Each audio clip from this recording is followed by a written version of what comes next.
Hola, ¿cómo están? Estamos empezando el mes de junio en la continuidad del cursado de investigación de la comunicación. Nos gustaría comenzar haciendo una reflexión sobre las actividades número 3, que la mayoría de ustedes ha entregado y que van a estar recibiendo o ya recibieron en sus correos. Lo que hicimos es leer, obviamente, cada una de esas devoluciones, cada una de esas actividades, perdón, e incluir comentarios. Incluir comentarios nuestros tiene el sentido de transformar esas actividades, esos prácticos, en instancias de aprendizaje. Entonces, el pedido es que lean esos comentarios, chequen si les queda claro qué es lo que les estamos proponiendo o qué les estamos observando, y si les queda claro cómo lo resolverían llegado el caso.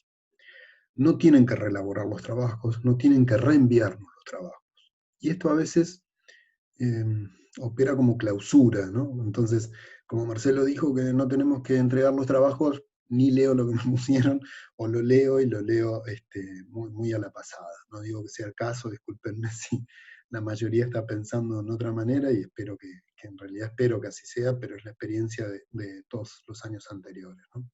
Entonces, vuelvo.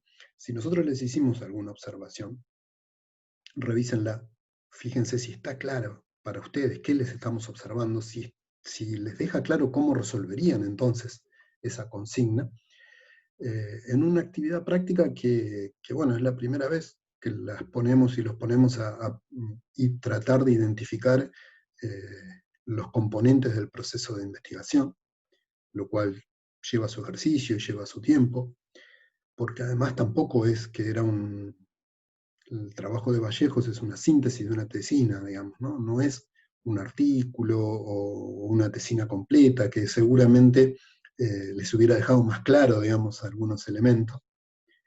El sentido es ese, ¿eh? El sentido es encontrarlos, el sentido es pensar y reflexionar para encontrarlos.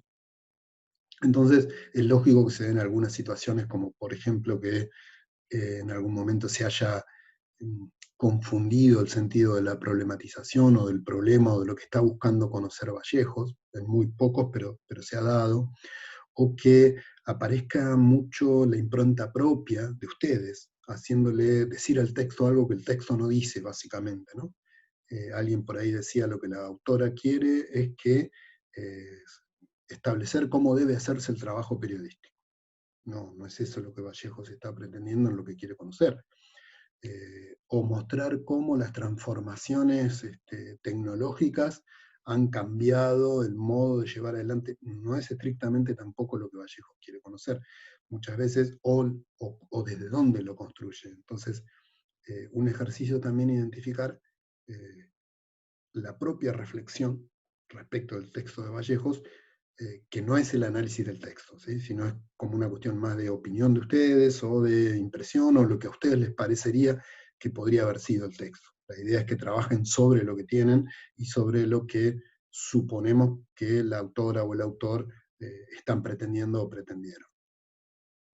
Puede pasar, digamos, nos han pasado algunas cuestiones comunes vinculadas eh, a, por ejemplo, identificar el contexto. Varias lo hicieron muy bien. El contexto es la trama, el contexto no es solamente decir 2009-2010 en Buenos Aires.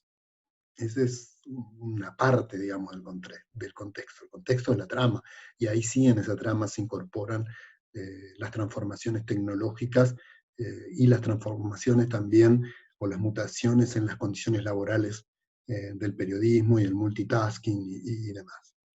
Eh, Pequeñas observaciones, o por ejemplo varias y varios de ustedes que no incluyeron el estudio como un estudio dentro del campo de la comunicación social, de la disciplina de la comunicación social. La idea es fundamentalmente esa claramente es un trabajo dentro del campo de la comunicación social como campo disciplinar, digamos, ¿no? Pero bueno, no quiero abundar porque lo van a leer en nuestros comentarios.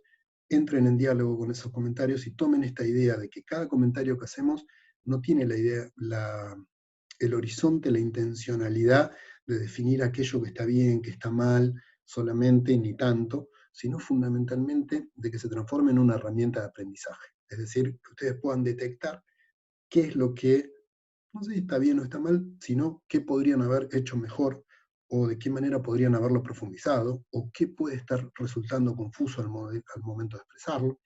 Así que les pedimos que cualquier duda, dificultad, ¿no? Pregunten en el foro, pregunten a través del correo de la materia, o si amerita, porque prefieren que sea un intercambio vía Zoom, nos dicen y nos juntamos y los conversamos. Pero la idea es que quede claro para ustedes qué es lo que estamos evaluando en cada uno de esos trabajos, si no, no tiene sentido que ustedes hagan los trabajos y que nosotros los leamos con detenimiento y haciéndoles observaciones, ¿no? Si solo va a ser, si solo fuera, digamos, un tachar, una cruz para decir está entregado.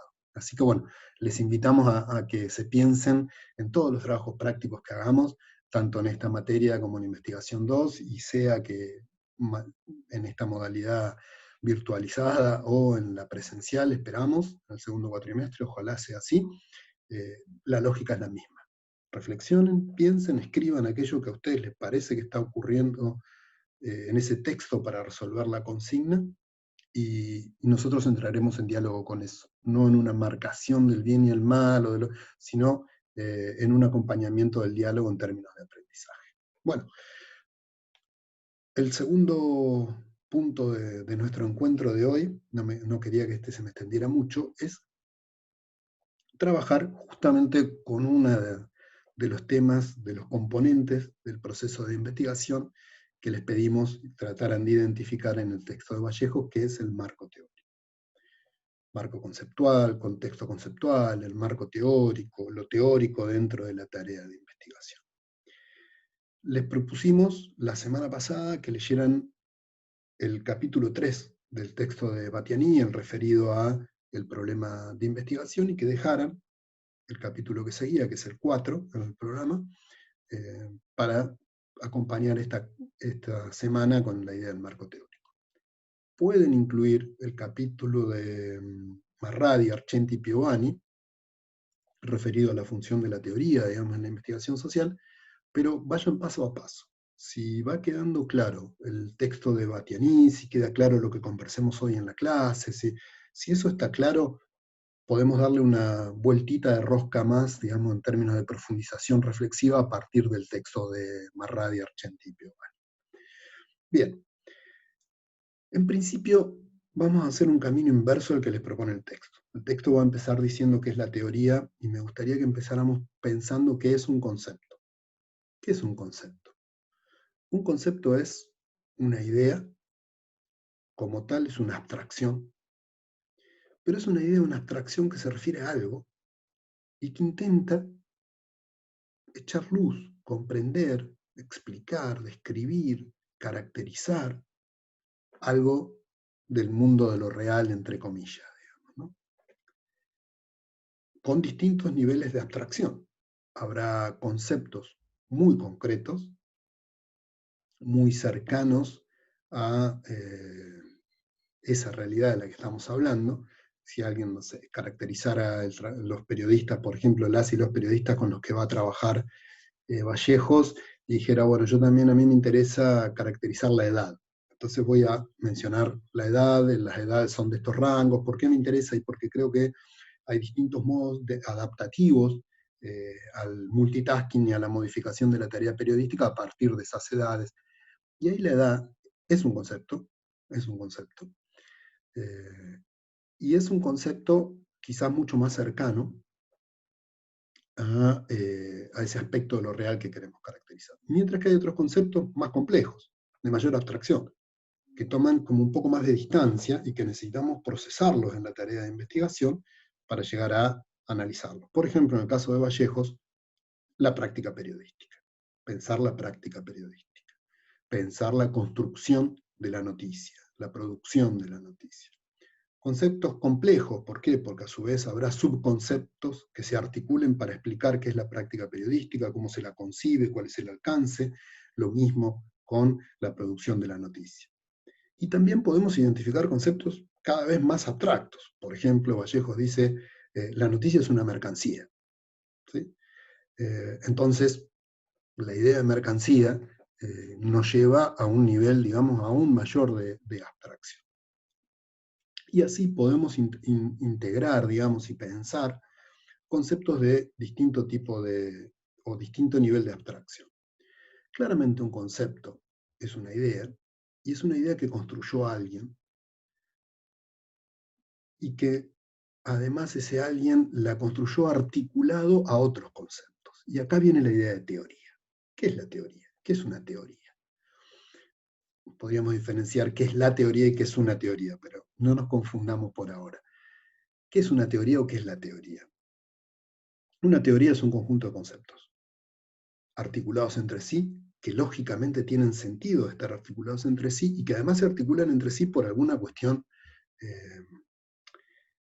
alguna dimensión de lo real de lo que quieren dar cuenta. Entonces nosotros decimos la Mass Communication Research es una teoría, o decimos el interaccionismo simbólico es una teoría, o decimos la Escuela de Frankfurt, ahí se nos complica un poquito, pero supongamos Adorno y Horkheimer construyeron una teoría. Y es cierto, son teorías, y así podríamos seguir.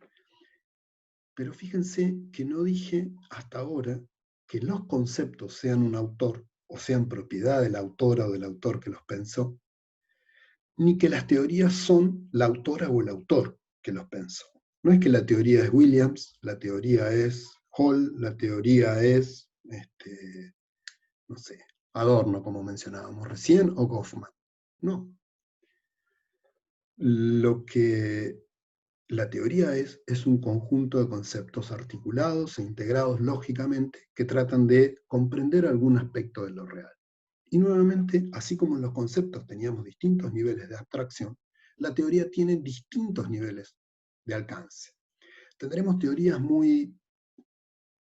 que las llamaríamos sustantivas, en el sentido que son muy específicas, de corto alcance, que explican fenómenos muy brevemente, y uno podría pensar en que algunas teorías vinculadas al periodismo digital, por ejemplo, y trabajar la noción de interactividad, la misma, digamos, noción de multitasking de la que hablábamos recién, puede formar parte de un espectro teórico sustantivo que tiene alcance relativo a un fenómeno de lo real. Cuidado que los niveles de los conceptos ni los niveles de la teoría implican hablar de teorías mejores o peores, o teorías más importantes que otras, de ninguna manera. Son niveles de integración. Pero hay otras teorías que tienen un alcance mayor y que intentan explicar cómo funciona lo social, cómo funciona toda la sociedad, cómo funciona la cultura, qué lugar ocupan los medios en ese funcionamiento de lo social y de lo cultural, y entonces nosotros pasamos a teorías de mayor alcance, como por ejemplo mencionamos recién a Frankfurt, o el interaccionismo simbólico, o los estudios culturales, por ejemplo. Y habrá teorías aún más abstractas, aún más amplias, y que intentan explicar absolutamente el funcionamiento de prácticamente todas las dimensiones de lo real, que rozan lo filosófico. No sé si Frankfurt también no andaría por ahí, pero que rozan lo filosófico. Entonces ahí uno empieza a pensar en lo paradigmático, el paradigma positivista, su versión funcionalista, el paradigma marxista crítico, y sus muy distintas articulaciones, y ahí ven lo de la teoría. Porque entonces uno podría decir, hay teorías que se articulan entre sí y dan cuenta de posiciones paradigmáticas. Ahora bien, todo eso es lo que alguien cuando hace una tarea de investigación, Vallejo por caso, ustedes cuando hagan su tesis, es lo que quien investiga tiene que resolver. No. Por eso, el marco teórico de una investigación no es la teoría ni una teoría. Ni siquiera es lo que dicen algunos autores de determinados conceptos. El marco teórico, el marco conceptual, es estrictamente lo que la persona que investiga o el grupo de investigación que lleva adelante la tarea, el proceso de conocimiento, de construcción de conocimiento, reelabora, resignifica, toma y presenta respecto de esos conceptos, ¿sí? Entonces no es que Vallejos, digo porque en muchos casos buscaban y decían, bueno, a ver, ¿dónde están las citas bibliográficas? Entonces decían, bueno, Vallejo cita a Foucault. Entonces, como citó a Foucault, Foucault es la teoría de Vallejo. No, no es la manera de buscar el encuadre teórico. ¿Quiere decir que está mal? No, quiere decir que los puede confundir. Lo central, para encontrar una perspectiva teórica construida en un proceso de investigación, es identificar los conceptos claves, los conceptos que hacen eje, que estructuran toda la tarea. Entre los que están, por ejemplo, como mencionamos recién, la práctica periodística, ¿sí?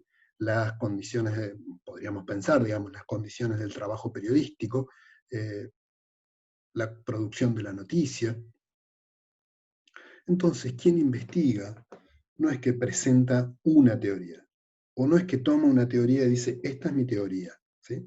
Hubo algunas consultas muy interesantes que vinculaban a esto, ¿no? Decir, bueno, o sea que yo lo que estoy buscando es cuál es la teoría que usó, en el sentido de decir, bueno, decime cuál es. Alguien incluso arriesga, digamos, y ahí equivocadamente, que la autora trabaja sobre la teoría del periodismo. Pregunta para todas ustedes y todos ustedes que están ahí. ¿Hay una teoría del periodismo única? ¿Hay una sola manera de comprender el periodismo? No. Hay distintas teorías que tocan el periodismo en distintas dimensiones, tocan en el sentido que lo piensan, lo reflexionan desde distintas dimensiones.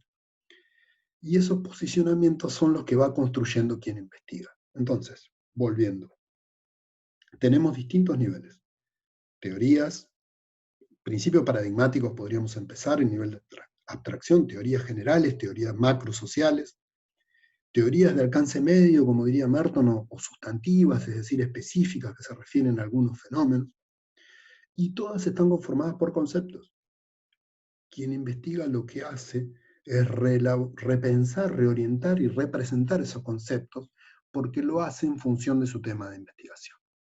Porque esos conceptos tienen sentido en relación a los temas de investigación. Entonces acá vamos a cuál es la función o el lugar de la teoría en un proceso de investigación. Del marco conceptual, para no confundirlas. Del marco conceptual en un proceso de investigación. ¿Cuál es la función? ¿Se acuerdan que hablamos de vigilancia epistemológica la semana pasada? La anterior, perdón. Hace 2 semanas. La teoría permite terminar, diría, suturar el momento de la ruptura, el momento del embate contra el sentido común, el momento de la crítica de aquello que creemos que conocemos del tema. La teoría termina de constituirla, esa ruptura, y construye el objeto de investigación. Fíjense en Vallejo, cuando nosotros les decíamos, siempre un tema de investigación es una lectura teórica, Vallejos dice, no está pensando en las y los periodistas de Página 2 en 2009 y 2010. Eso es parte de la empiria de Vallejos en todo caso. ¿En qué está pensando? En las prácticas periodísticas, en la transformación de las prácticas periodísticas, en el vínculo entre las prácticas periodísticas y la producción de la noticia, en el vínculo entre esas prácticas periodísticas, la producción de noticia y las condiciones transformadas de los medios de comunicación en un determinado momento histórico. Claramente es una construcción teórica. Definir, de hecho, la noticia como una mercancía y dar, como ella define, a los medios de comunicación en el lugar de empresas y demás, es una definición teórica. Entonces, lo que alguien hace en un proceso de investigación, siguiendo ese pasito a pasito que ya dijimos que es dinámico, que no es lineal, es justamente elaborar un marco teórico o un marco conceptual que sea la trama en la cual se apoye, en la cual se entienda el problema de investigación, los objetivos, que deriva cuestiones metodológicas, según cómo concibamos, digamos, alguna de estas ideas, será el tipo de tarea metodológica que tengamos que hacer después, y que además fundamentalmente orienta luego el análisis. Si nosotros hicimos entrevistas, supónganse que Vallejos hizo entrevistas a las y los periodistas del Página en 2009-2010 que trabajaron en la cobertura de ese tema. Si Vallejos hizo eso, ¿qué hace después con las entrevistas? Las tiene que analizar, las tiene que interpretar.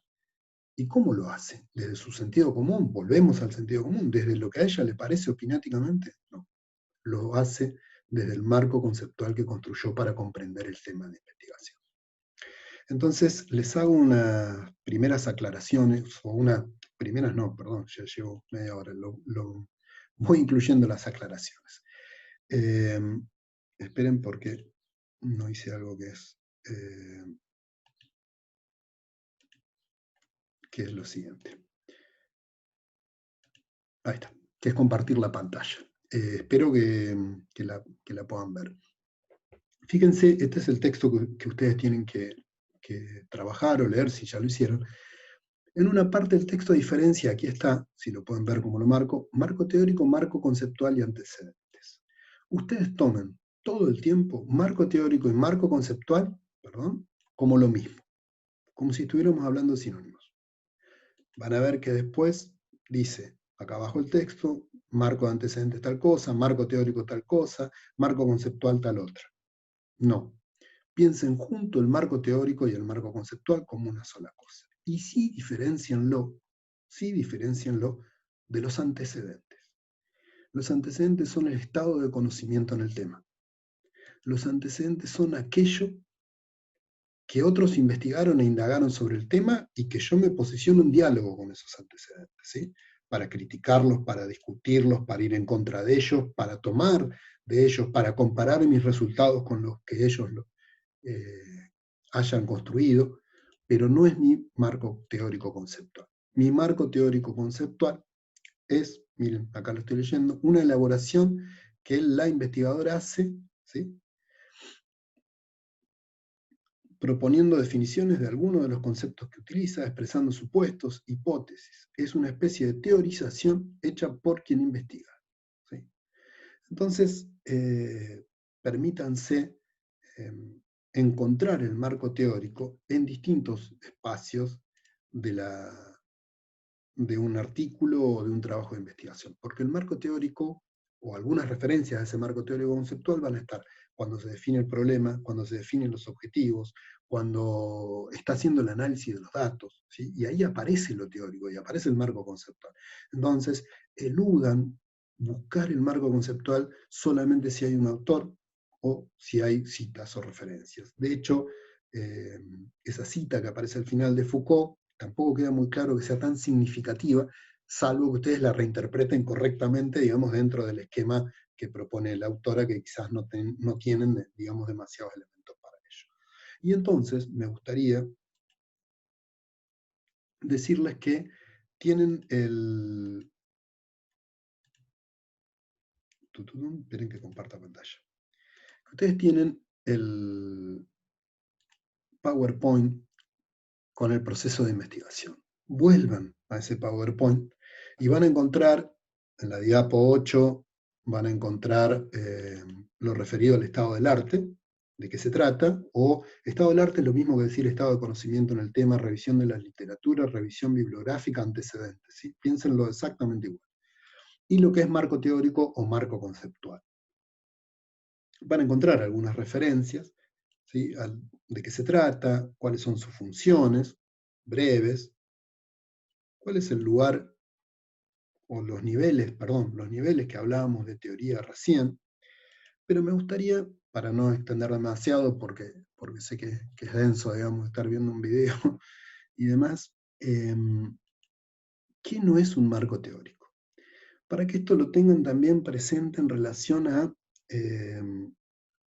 aquellos pequeños ajustes que hay que hacer respecto de cómo trabajaron con el texto de Vallejos. ¿Qué no es un marco teórico? No es el estado del arte, no es repetir lo que otros indagaron y comprendieron y concluyeron y sacaron resultados. No, no es repetir lo que otros investigaron. Tampoco es una historia del tema o del fenómeno. Tampoco es contar una teoría, es decir, bueno, yo me voy a posicionar en la teoría de los estudios culturales críticos, Birmingham, y ahí nomás le entro a dar y explico y explico y explico. ¿Por qué? Porque ahí el marco teórico, el marco conceptual, se aleja de la idea de investigación. Y el marco conceptual lo que tiene que hacer es mostrarnos cómo se resuelve ese segundo momento de la vigilancia epistemológica, que es el momento de la construcción del objeto, que es el momento de la construcción del tema de investigación. Tampoco es una justificación de la problemática o del tema de por qué hay que investigarlo, y tampoco son opiniones personales, ¿sí? Esto lo menciono rápidamente porque es un buen ejercicio para decir, a ver, yo estoy diciendo que esto es el marco teórico en esta investigación, o en este artículo, o en esta tesis, o cuando ustedes estén elaborando el propio, y digan, a ver, efectivamente estoy construyendo este marco teórico, que define los conceptos con los que voy a trabajar, que analiza las dimensiones, que lo entrama en una perspectiva teórica que sostiene el tema de investigación. Efectivamente es una elaboración propia en diálogo con esas lecturas y recuperando citas y referencias, obviamente, pero no solo repitiéndolas. O es un conjunto de opiniones personales, o estoy explicando por qué quiero conocer este tema, o me fui metiendo dentro de la teoría y la termino explicando, aunque no necesariamente dé cuenta del sentido del problema de investigación ni de la propia investigación. Por eso les sugería que vuelvan al PowerPoint, digamos, como una referencia esquemática, esquelética, digamos, pero que permite dar cuenta de todos los momentos del proceso y que les permite como integrar y organizar aquello que estén leyendo en función de ese proceso de investigación, que es lo que está articulando y va a articular toda la asignatura. Supongo que me he olvidado algunas cosas. Yo siempre me hago un machete con algunas cosas y después empiezo a hablar y me voy yendo en los temas.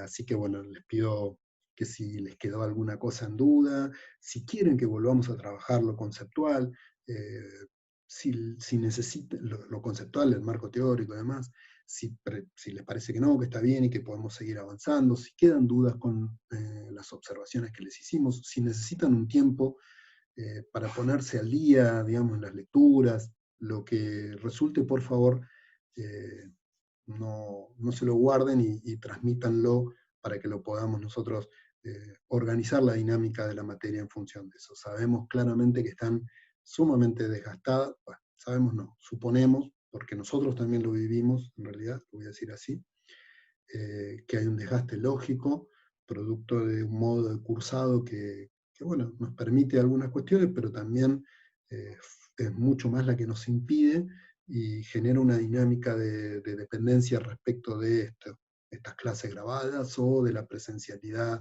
de las clases sincrónicas, o de una gran cantidad de actividades para las que ustedes tampoco tienen toda la orientación que requieren.